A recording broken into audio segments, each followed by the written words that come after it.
Kau apakan cowok cepat lepaskan dia, Iren ucap Tuan Choi begitu putrinya itu sudah pulang ke rumah. Iren menatap tajam pria tua itu. Sebaiknya apa tidak usah ikut campur, aku hanya memberikan sedikit pelajaran pada anak itu.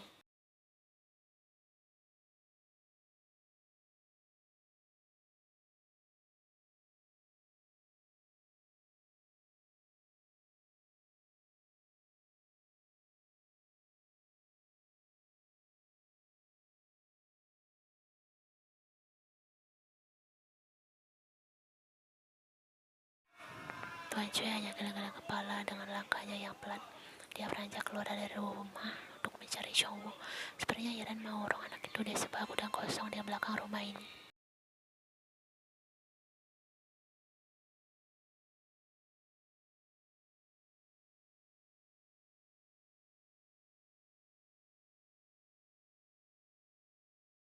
Keadaan sedang gelap, hampir tidak terlihat apapun di dalamnya. Penglihatan juga sudah berkurang karena sudah tua. Dia tidak bisa melihat keadaan Chongwoo di dalam sana.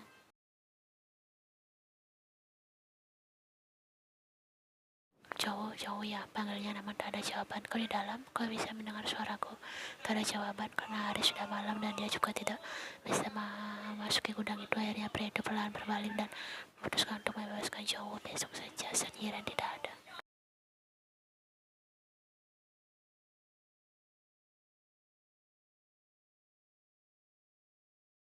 Di dalam sana, Jauh sebenarnya bisa mendengar suara kakeknya, namun dia tidak bisa membalas panggilan pria itu karena dia sudah tidak sanggup menggerakkan bibirnya. Semua bagian tubuhnya telah remuk karena teman balok bertubi-tubi dari Iren.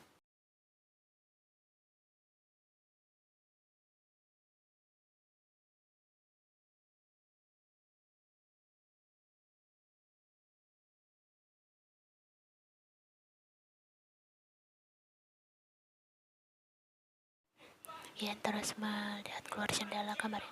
Matanya terus teruju pada gerbang utama mansion itu, berharap putra keduanya tiba-tiba pulang dan membuka gerbang tinggi itu. Tapi ini sudah pukul jam 10 malam. Di mana anak itu sekarang? Cowok sangat penakut jika malam hari, terlebih lagi jika sendirian. Oh Tuhan, tolong lindungilah cowok. Jangan biarkan orang jahat menyakitinya. Taeyong langsung memeluk Ian dari belakang, menggerakkan pelukannya pada wanita itu. Besok orang surat kita dan polisi akan menemukan cowok. Semoga dia tidak kenapa-napa.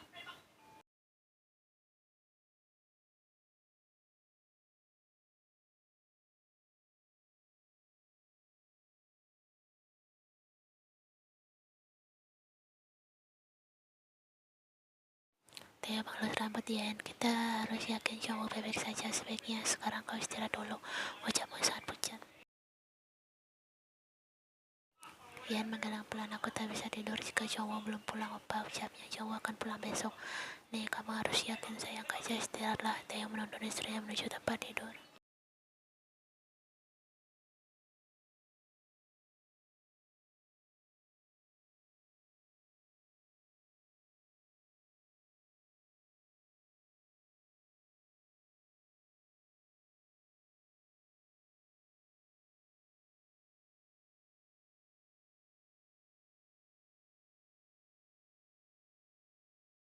Cowok masih belum pulang. Teori pada Minkyu terlihat jelas. Raut wajah gadis mungil itu sangat khawatir.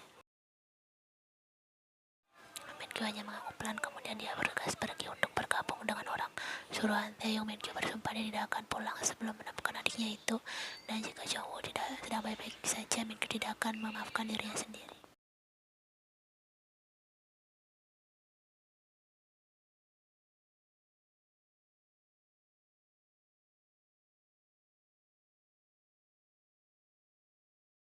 Tuan Choi bangun pagi-pagi sekali dan langsung kembali ke gudang itu sebelum Iren bangun. Dia harus bisa membebaskan anak polos itu dari Iren. Saat Tuan Choi berhasil melihat dari jendela, dia terkejut bukan main saat melihat keadaan lelaki itu tergeletak di tanah penuh dengan dari wajah hingga kakinya. Aiku, cucuku, serunya memegangi dadanya, terasa nyari karena terkejut.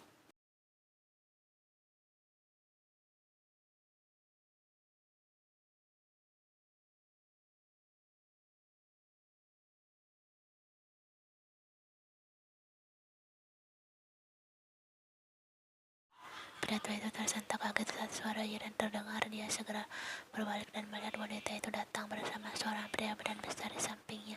Yiran menyuruh teman prianya itu membawa ayahnya pergi dari tempat ini. Pergilah apa, atau aku tidak akan segan-segan melakukan hal yang sama padamu juga, ancamnya.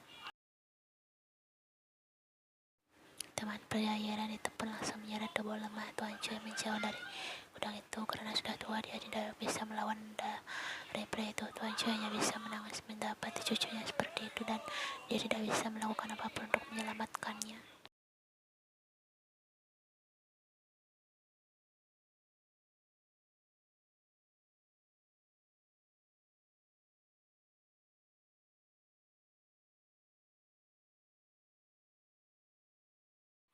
Yiran berjongkok dan membasuh wajah penuh Yongwoo dengan air yang dia bawa. Wajah tampanmu ini harus bersih sebelum ucapnya lembut. Cowoknya bisa menangis, sepertinya sudah memerah. Sebaiknya Yiran langsung saja daripada misalnya seperti ini.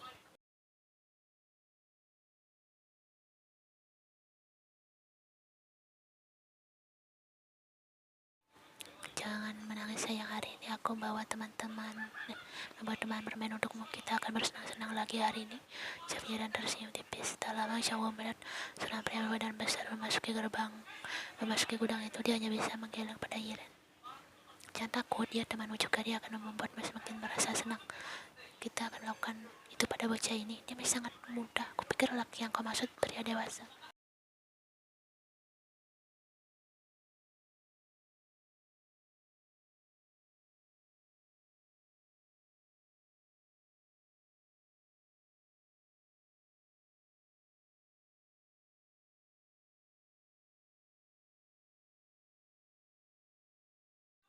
Yiran tersenyum saat melihat ponselnya. Dia membaca berita tentang hilangnya Changwoo. Lihatlah, Dayung langsung mencarimu. Tapi sebelum dia menemukanmu, kupastikan dia akan bertemu putranya dalam keadaan selamat. Desisnya mengambil botol kaca dan memecahkannya sehingga ada bagian tajam-tajam di ujungnya. Changwoo merasakan kepalanya kembali terluka, kembali menetes membasahi wajahnya. Kali ini pria itu melakukan sesuatu pada tangan dan kakinya. Airnya mengalir dari mulutnya. Changwoo sudah tidak merasakan apa lagi. Jika dia harus berada seperti ini, dia hanya ingin sebelum dia pergi dia bisa membaca orang tua dan kakaknya.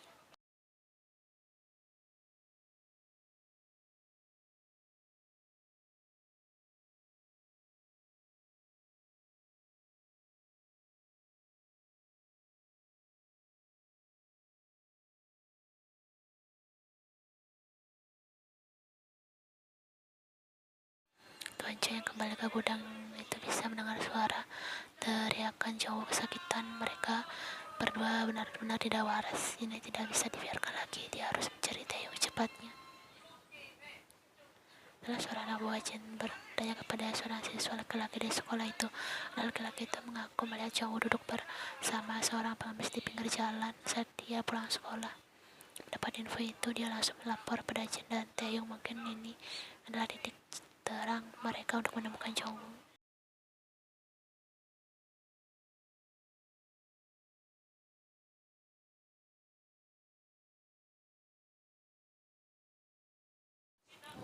Alis Taeyong seketika terangkat. Dia pasti ada di belakang semua ini. Desisnya, kita harus segera mencarinya. Kira-kira di mana wanita itu sekarang? Jika benar dia di balik semua ini, tidak ada ampun lagi baginya. Dia mengarahkan semuanya untuk mencari wanita yang bernama Yiran di daerah pinggiran kota. Mengingat daerah itu pasti menjadi tempat tinggal barunya karena harga sewa rumah di sana cenderung lebih murah.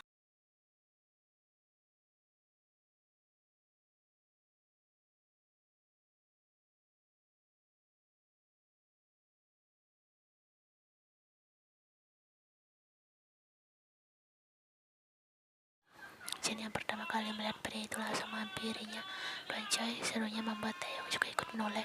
Taeyong, di mana Taeyong? Ucapnya sembari memegangi dadanya terasa sesak karena kelelahan berjalan. Taeyong langsung menghampiri pria tua itu. Aku di sini apa? Kau tahu di mana Changwoo berada? Tuan Choi mengangguk. Dia dibawa ke sebuah gudang dekat rumah kami oleh Yiran. Ucapnya susah payah.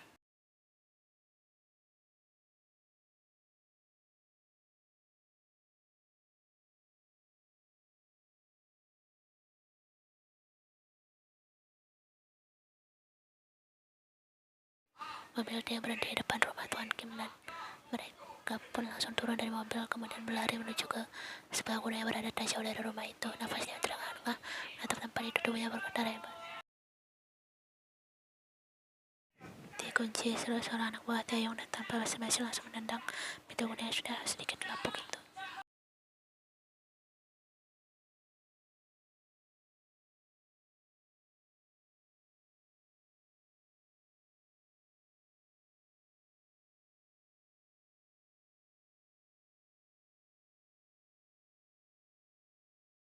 Tanpa pikir panjang, Taeyong langsung mengambil dari tangan salah satu anak buahnya dan mengarahkannya langsung kepada pria yang berada di samping Yiren.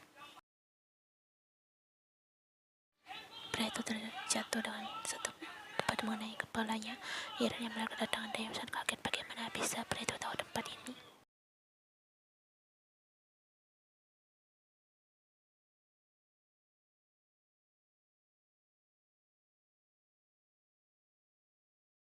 Kaki kirinya pun menyusul. Taeyong melangkah mendekati wanita itu, matanya merah padam. Menatap tajam, Yirennya sudah tak bisa berkutik karena kedua kakinya sudah tertembus.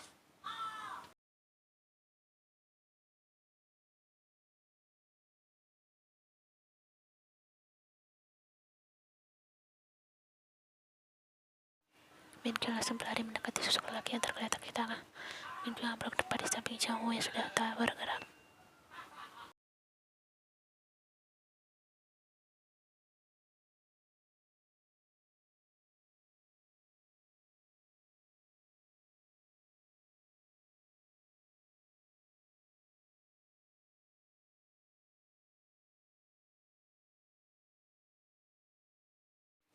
Tiba-tiba sebuah suara terdengar membuat Min Kyung langsung melihat wajah adiknya lagi. Jang-woo, suruh Min Kyung saja. Jang-woo ternyata masih bertahan. Miane, kata itu keluar dari mulut Jang-woo yang sudah dipenuhi Hilda yang terus mengalir keluar. Ini aku tidak. Kau tidak perlu minta maaf. Kau harus bertahan. Kami di sini akan menyelamatkanmu. Kau harus bertahan. Kim Jong-woo, suruh Min Kyung. Jawa yang menghilang pelan bertahan diri tidak sanggup bertahan lebih lama lagi. Jin menutup mulutnya menatap keadaan Jong-woo. Dia tak percaya lagi itu bisa bertahan dengan luka-luka di kepala separah itu.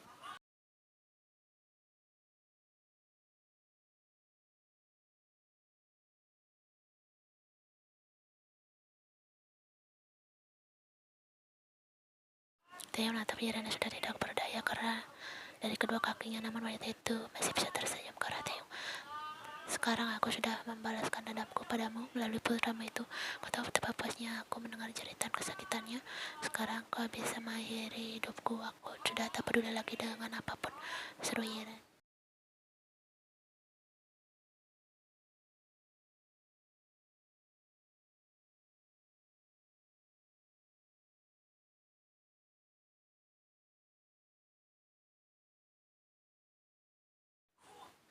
Kau pikir aku akan membiarkanmu mati semudah itu? Desis Taeyong keram. Dia kemudian menyuruh anak buahnya untuk melakukan hal yang sama dengan apa yang dia lakukan pada Jong-woo.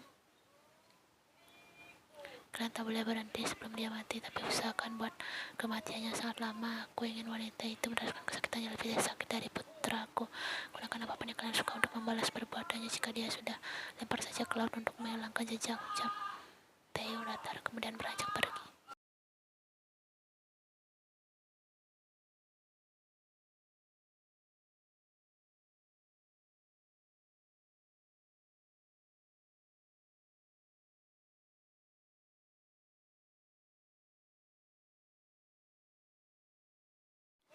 Ingin kabur pun tak bisa karena kakinya sudah tidak terasa lagi akibat dari Taeyong tadi. Ya berhenti kali antara Yiren. Suara-suara teriakan Yiren pun dari gudang itu pun terdengar hingga keluar. Bertepatan dengan itu, mobil ambulan pun langsung datang. Mereka langsung bawa Jong-woo menuju rumah sakit terdekat karena terus saja keluar dari kepala dan mulutnya.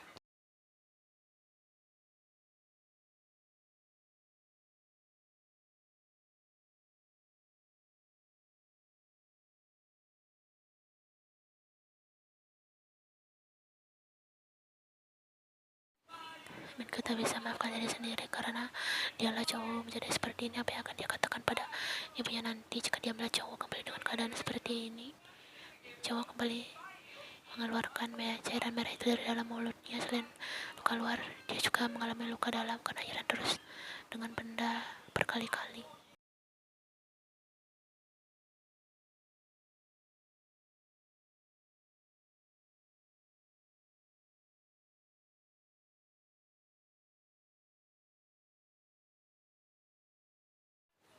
Ya, apa yang kau katakan, kau telah mengatakan itu sendiri pada Oma nanti. Dia menatap putranya yang terlihat sangat kesakitan. Jauh sudah bertahan sejauh ini dengan luka-luka seperti itu pun sudah suatu keajaiban. Rencana jika kau sudah tidak sanggup, kau boleh pergi. Saudaraku, apa juga tidak sanggup melihatmu menderita seperti ini.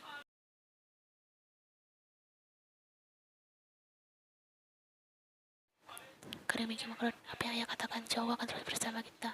Serunya lalu menurut Jauh lekat, kau harus bertahan, Oma ingin bertemu denganmu. Serunya dengan air mata yang sudah terjatuh.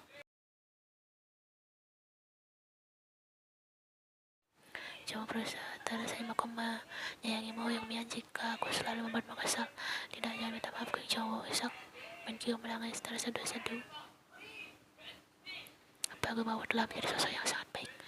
Dan kuat aku selalu ingin seperti dirimu, ucap Jauh terpotong. Dia mengaku sembari memegang tangan dingin Jauh. Dia sudah tak sanggup berkata apapun lagi. Keadaan Jauh saat ini memang tak mungkin bisa bertahan.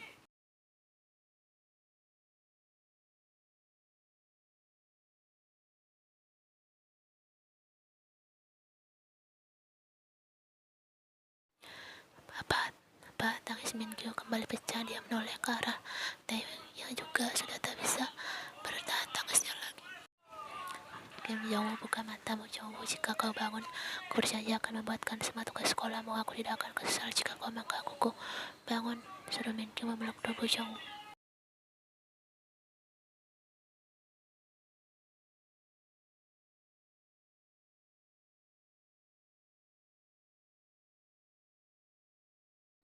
Beranak buah Taeyong masih memukul leheran hingga wanita itu tak sanggup mengeluarkan suara.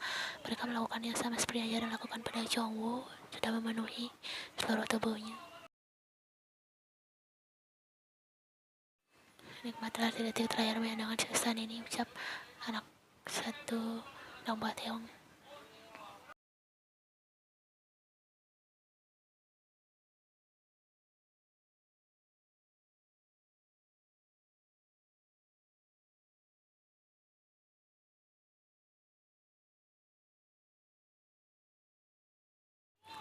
Kau datanglah ke rumah sakit sayang, kami bawa putra kita ke sana sekarang. Karena Yan menggerut rumah sakit. Kenapa ke sana? Apakah Jongwoo terluka? Serunya. Taeyong tak menjauh dan langsung mematikan panggilannya. Bagaimana baby Jongwoo sudah ditemukan? Tanya Yuna yang berada di samping Yan. Yan mengaku sambil tersenyum tipis nih. Sekarang Jongwoo ada dalam sakit, kaca kita ke sana sekarang. Yuna ikut senang akhirnya Jongwoo bisa ditemukan. Kaca baby. Ucapnya sembari tersenyum.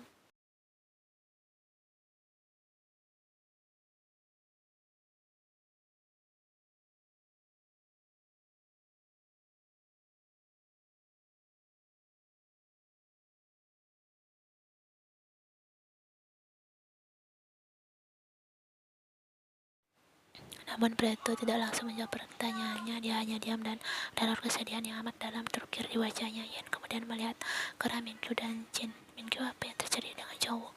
Anakku baik-baik saja kan? Kenapa kalian semua diam? Jawablah pertanyaanku.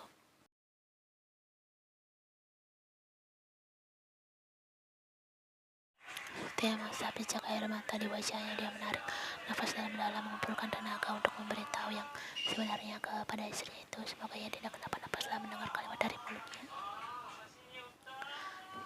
Tangan-tangan terulur merangkul bau Yan, kemudian mengelus punggungnya dengan lembut. Bapak Jongwoo baik-baik saja kan? Ucap wanita itu lemah.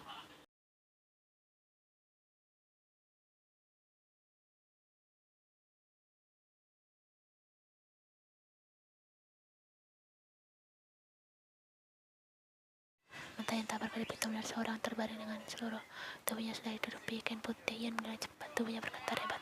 Kakinya terasa lemas ketika tidak mungkin, teriaknya adalah langsung menghampiri kain putih itu. Yan langsung membuka kain itu dan dengan kasar, dan detik berikutnya hidupnya terasa sudah hancur lebur.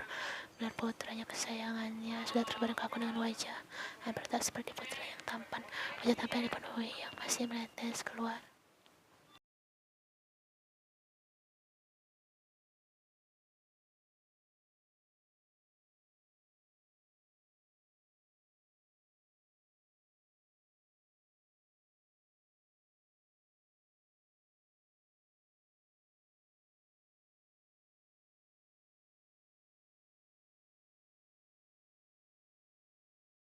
Ia terus manggil yang masih tak terima jika anaknya yang selalu membantunya sejak kecil kini pergi meninggalkannya untuk selamanya. Siapa yang melakukan itu pada cowok, Pak? Kenapa dia sangat tega pada anak sepolos cowok? Sakian memukul-mukul dada Taeyong untuk menyalurkan rasa sakit di hatinya.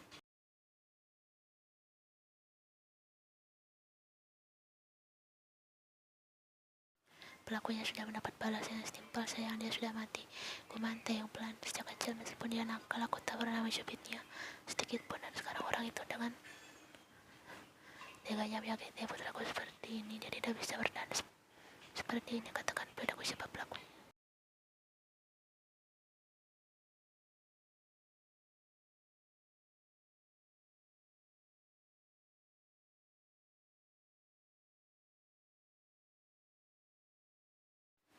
Kenapa Tuhan mengambilmu secepat ini? Kamu ingat janjimu kan? Kamu akan menjaga Oma jika apa sedang bekerja. Nah, sejak kecil kamu selalu membantu semua pekerjaan rumah agar Oma tak kelelahan. Meskipun kamu ingin membeli mainan, kamu selalu mampu menabungkan uangmu untuk membelikan Oma dan apa dia dari uangmu sendiri. Tepati janjimu itu, Kim Yo, tepati janjimu. Teriak wanita itu, dadanya sungguh sakit, sangat sakit.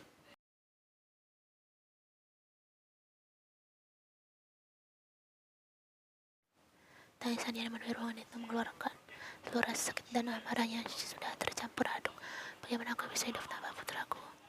Tangisan wanita itu tiba-tiba terhenti. Yang langsung melihat istrinya sudah tak sadarkan diri. Sayang, serunya menepuk-nepuk pelan pipi.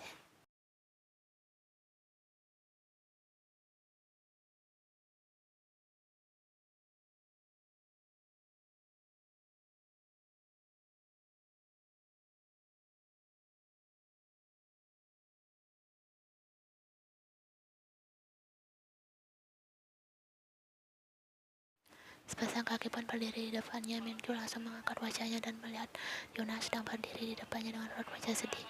Laki tinggi itu menatap Yuna lekat dan perlahan berdiri dari duduknya. Sebaiknya kita akhiri hubungan ini. Kalimat itu tiba-tiba terlontar dari mulut Minkyu membuat Yuna terkejut mendengarnya.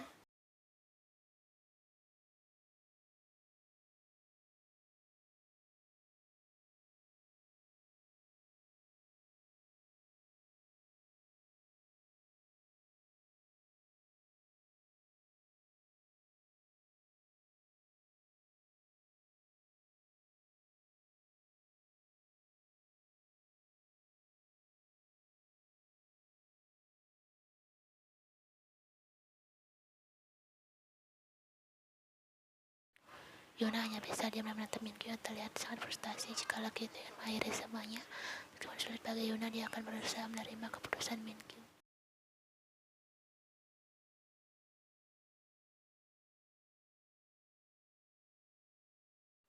Ia dan Taeyong melangkah pelan menuju ke sebuah pemakaman. Sudah lama mereka tak mengunjungi seseorang di tempat ini.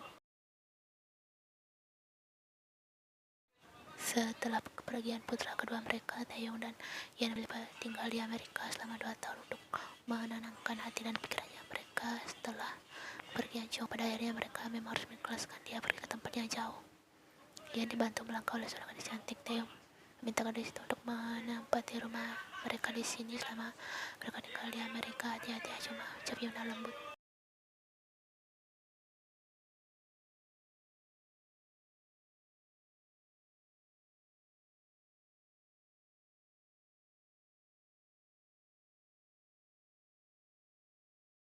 Ia dan Taeyong duduk di samping sebuah makam dengan bertuliskan nama Kim Jong-woo.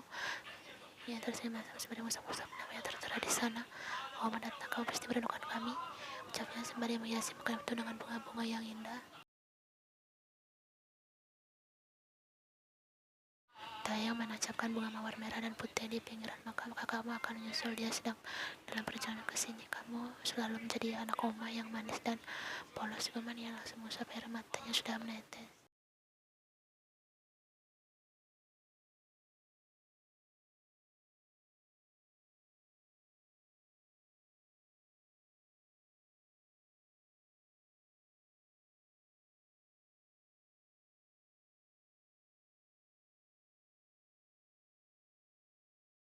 Minkyu berjongkok di samping Yan dan meletakkan rangkaian bunganya di makam adiknya. Adikmu pasti merindukan. Menkyu tersenyum masam, dia pasti marah. Aku datang terlambat, ucapnya. Dia menatap foto cowok yang berada di sana. Senyuman manisnya tak akan pernah terlupakan bertahun-tahun. Sudah berlalu, dia masih menjadi putra mereka yang manis dan polos.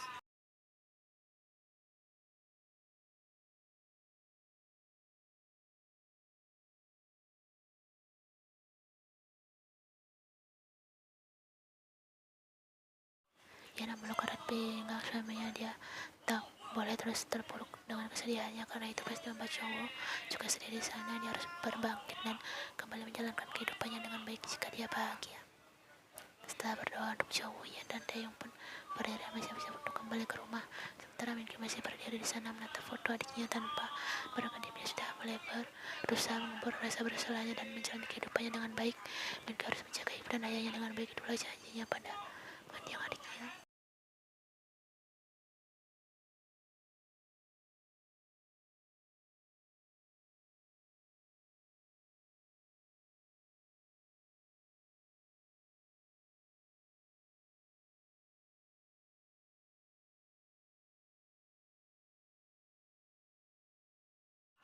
Minkyu pun melangkah mendekati gadis itu dan berdiri di depan hadapannya. Bagaimana kabarmu? Baik, jawab Yuna masih sedikit menunduk. Bagus, Sipo. Sebuah kata yang membuat Yuna akhirnya langsung mengangkat wajahnya dan menatap lelaki tinggi itu. Kemerindukanmu, ucap Minkyu lagi, lalu menarik gadis itu ke dalam pelukannya.